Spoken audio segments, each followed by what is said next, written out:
Have you ever heard about the 789 Massacre? It happened in 1978 in the famed Hotel Lionel in Los Espectros, California, the city where the vast majority of dreams are said to become nightmares, or at best endless fallback careers as baristas and tour guides. On the first floor of the hotel, best described as a den of sleaze, a struggling saxophonist became increasingly suspicious of his landlord and neighbor in room 7. Nobody had seen the tenant in number 9, a wannabe actor who couldn't act his way out of an invisible box, in about 3 days.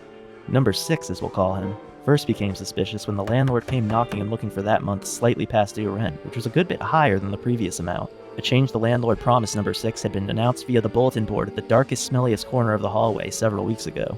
He was a suspicious amount fatter than the week prior, smelled like a butcher shop that couldn't pass a bribed health inspector, and 6 could swear he saw bloodstains on his shoes. If you don't get the rent by Friday, The landlord said through rancid breath. well, you might just end up mysteriously disappearing, like number 9.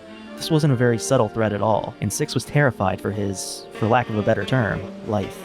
He decided to try sneaking out that night while the landlord and 7 slept. He had some other jazz friends' couches he could crash on for a while. He crept down the hall like the cool cat he was. When he reached the lobby and front double doors, he froze in terror. The shape of his landlord was there in the dim light, wearing a butcher's apron and the face of the failed actor from number 9, a large cleaver raised above his head, ready to swing and take all 9 of this jazz cat's lives.